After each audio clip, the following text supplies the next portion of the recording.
Okay, we're gonna get started. Well, welcome.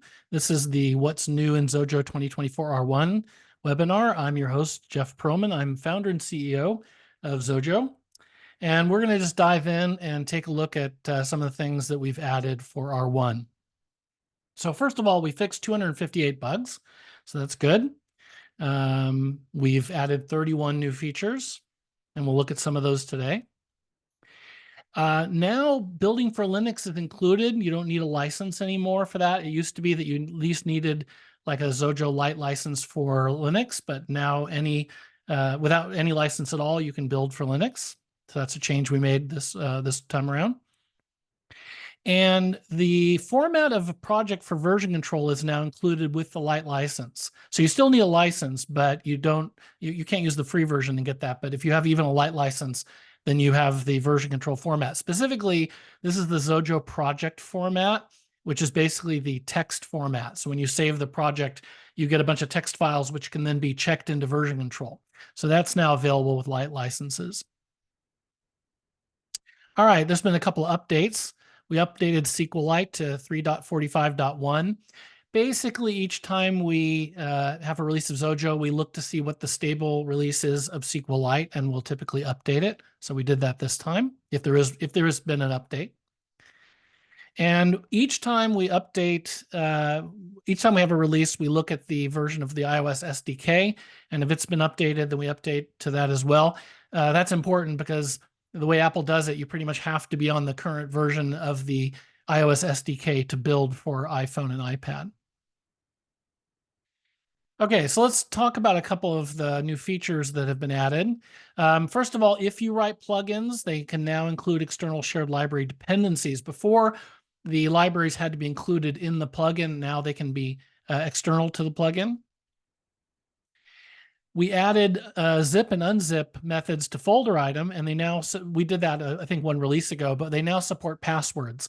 So you can unzip files that have passwords, and you can include a password when you zip a file. Charts on all platforms now have iterators for datasets and labels. So that makes it handy for going through the datasets and labels with for each loops. I don't know about you, but I really like iterators. Iterators are, for each is what I prefer to use. I don't use a regular for loop unless I really need access to the index for some reason. And typically when there's an iterator, you don't. It's usually when the order is important. And often when you've got an array of things, the order isn't really that relevant. And so if you haven't been using for each loops, I recommend you look into them because it makes the code easier to write, it's easier to read, etc. And charts also have dataset last index, label last index, and label count, which you would need if you're not using iterators. So if you're going to use a traditional for loop, you'll obviously, if you're typically going to go from 0 to the last index. And so we now have functions I guess these are all methods, so they're functions that return these values so that you can use a traditional for next loop. So this was a controversial one. In code base 64, the global function now returns a value formatted in UTF-8 rather than ASCII. Our standard model for Xojo is that unless you specify otherwise, what you get back in terms of a string encoding is UTF-8. That way you don't have to think about it. It's always going to be UTF-8 unless you specify otherwise. Well, in code base 64 wasn't doing that. It was returning an ASCII. And we spent, a couple of hours trying to track down a bug only to discover that that was the reason. And for the sake of consistency, we decided that in code base 64 should return UTF-8 rather than ASCII. I know for some people that's controversial because it's returned ASCII for a long, long time, well, since the beginning. But things can change over time. And sometimes we have to make a change for the sake of the future of consistency. We added a convenience method, folder item dot remove folder and contents. Basically, before we had remove folder, and that would fail if there was anything in the folder. You had to remove everything and then remove the folder. Remove folder and contents will go down through the entire folder hierarchy, and it will remove everything. If there's a file that's locked, like something that it can't, you'll get an exception, but otherwise it'll remove everything. We used to have an example in the documentation that basically did this, but we decided it's a common enough thing to need that it would make more sense for us to provide it, and rather than you having to copy the code out of the language reference and into your own project. By the way, if you have questions, there's a questions Q&A panel in Zoom. Put your questions in there, and at the end we'll have a question and answer section, and I'll answer those questions to the best of my ability. All right, we added folder item dot extension. That's basically a quick and easy way to get and set the extension for a file. It's amazing that we haven't had that in the past. I mean, it seems like a really obvious thing, but it's very useful. Glad it's there.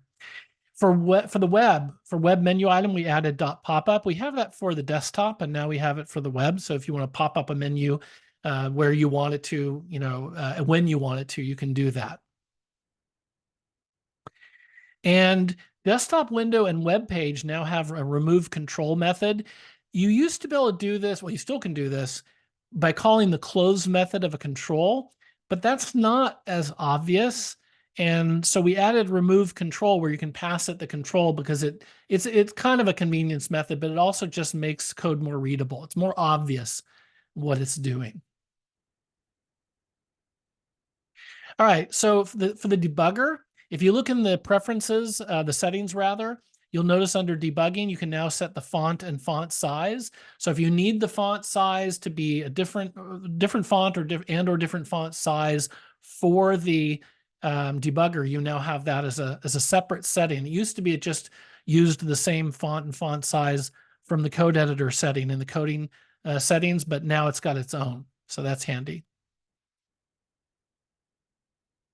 And we've added barcode support for iOS, macOS, and Windows. We already had it for Android, but now we have it for all of the other platforms.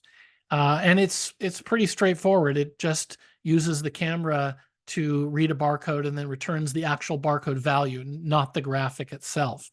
And there's an example project, so you can go take a look at that. But that's basically what it does. It's very, very simple.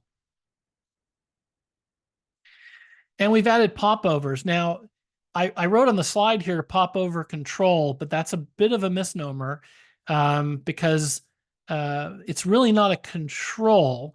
What you do is you use either a desktop window, a desktop container, or on the web, you can use a web container. You can't use a web page, but you can use a web container. And you tell it to pop the container over the current page or window, whatever. I'm going to do a quick demo of this so you can see what I mean, because it's really a popover method. It's really not a control, but from the user experience point of view, it's a control. So let me get this ready here. Okay, I'm going to change the screen I'm sharing. 1 second. Okay, actually, hang on. I'm going to share my desktop. There we go. Okay, so this is the example project that's included with Xojo. I'm going to show the desktop first. So when I click this button, it'll call the popover, the show popover method, and there's the popover. In the example, you can use a window or a container. So here's the window. If I switch this to container and I do it again, it's a different one. It's the container. And for Mac OS, there's an extra parameter called detachable. If you have the detachable, if you pass the detachable parameter, then you can detach the container. That's a feature of the Mac OS operating system. So it's a Mac OS only feature. And the way this works is pretty straightforward. Let's go to the button here.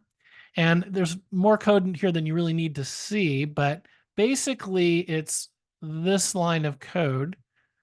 So it's making a window, in this case, the popover window, and then it's taking the popover window, calling show popover. You pass it the parent, me in this case, the button, and then you can pass it what direction you want it to pop over, top, bottom, left, right.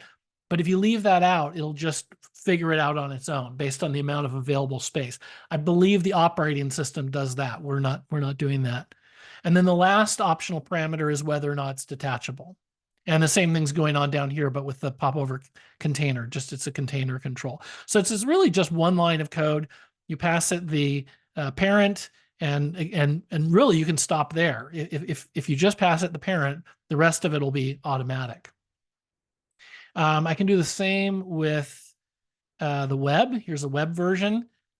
Let's look at the code. This one's been simplified a bit. So it's not using the parameters, and it's just passing the parent control. And you can see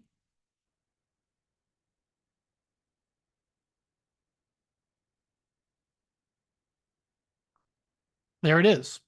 Same thing. So it's the same syntax. There are a few things that the web doesn't do, like it doesn't have, if you look in the syntax area of the code editor, it doesn't have detachable because it's on the web. But aside from that, it's the same syntax and it works in the same way. Okay, so let me get back to my slides. So that's the popover control. So we now have it for iOS, desktop, and web. I don't know if Android has popovers as a interface element. If it does, then I imagine we will eventually have those for Android as well. Okay, we added a bunch of new examples, but there's one I want to show you. It's a ChatGPT example. So let me switch again. We'll go back to the desktop. And let's see. So I actually wrote this one, and I created a ChatGPT connection class, and you just drop it onto your layout, and it's really easy to call. For example, let's go to the send button here. Now, a lot of this is just for the UI, so this is the part that makes that you need to know. You call your ChatGPT connection class. It has a method function called reply to prompt. You pass it the prompt you want, basically the question, the statement you want to hand to ChatGPT. And then if you want it to maintain context, you pass true as the optional second parameter. If you don't pass this, then it doesn't consider anything you've said before. And that can be convenient and better if context doesn't matter. So if it doesn't matter, don't pass true. Just leave that out or pass false. But the rest of this is just setting up the UI. So for the example, so I'm going to run this so you can see what it's like. So in this example, I've just created my own little ChatGPT, window, and I can say, let's see, who is the CEO of Xojo? Oh, great! It knows who I am. That's always good to hear. Okay, or I can say, how many? Here, how about this? List all of the countries in the world. Oops, I said word. Let's see if it figures it out. I think it's having trouble with that. Oh yeah, it's definitely having trouble.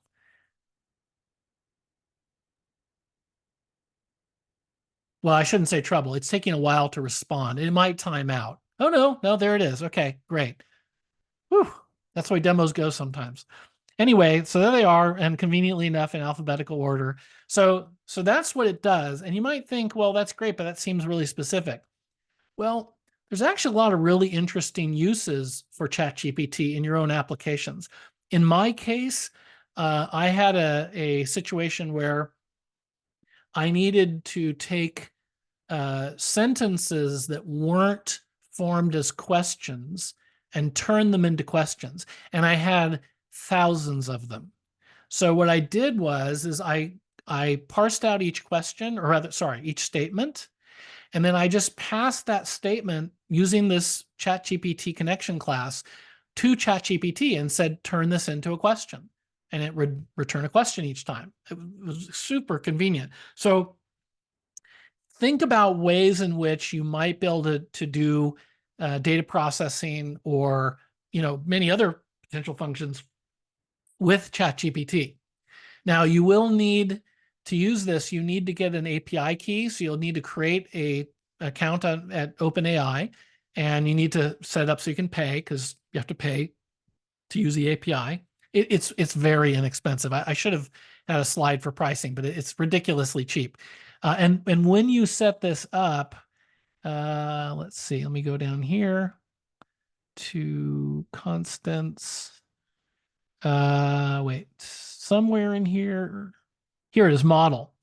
Okay. The model by default is GPT 3.5 Turbo. That's considerably cheaper than using ChatGPT 4. So what I would suggest you do is use 3.5, and as long as that does the job, then great. If it doesn't, you can always go to 4. But the ChatGPT 3.5 is ridiculously cheap. So that's the way I'd go. And there's a constant in here for your API key. So once you get your API key, go to this example and copy just copy that whole folder, because there's a ChatGPT exception class I created as well. Copy this whole folder into your project, fill your API key into the constant for the API key, and you'll be all set to go. Okay, so let me go back to my slides. So that's the ChatGPT example. I find AI really interesting. I've been waiting for AI since I was a teenager, and I'm glad that it's gotten to the point where it's at now. It's fascinating stuff, and I think there's a lot you could do with an AI like ChatGPT, a large language model, in conjunction with your apps. So what I've done by creating this example is just take the hassle out of having to figure out their API. You just pass it a prompt and you get back a response. So that's the ChatGPT example. Okay, so that's what's new. Like I said, we fixed a lot of bugs. We've added some features. I didn't go over every single new feature because some of them are fairly esoteric, but there's a handful of them that I wanted to point out, because it's easy when a release comes out to not notice that we've added something that, could make coding your app a little easier. I highly recommend that you read through the release notes each time we have a release, just item by item. It usually doesn't take very long, and you may pick up on some minor, convenience that we've added that just makes your life a little bit easier. So I'm going to do some Q&A now, and let's see. Okay, so if you have questions, feel free to now put them into the Q&A, but I'm going to answer some of them that are here. William Phillips is saying he appreciates that we added remove folder and contents. Well, thank you. Yeah, it's a very useful thing. No doubt. It's one of those things where when you need it, it's nice that it's just there, because you can just call it and be done. But do make sure that you're calling that in a try catch, because again, if there's any reason why it can't delete an item, if it's locked or in use, then it's going to raise an exception. And you want to be prepared for that rather than having your users see that. William's also asking, does the barcode functionality also cover QR codes? I believe it does. I think there's an enum where you can tell it what codes you want it to cover, but I'm pretty sure it covers QR codes. And last but not least, can the popover be shown at a point within the parent window rather than at the edge? Oh, in other words, the question is, can the popover pop into the content region of the window it's popping over? Does it have to be outside? Well, or rather inside the content region of the parent control. No, it always pops over outside.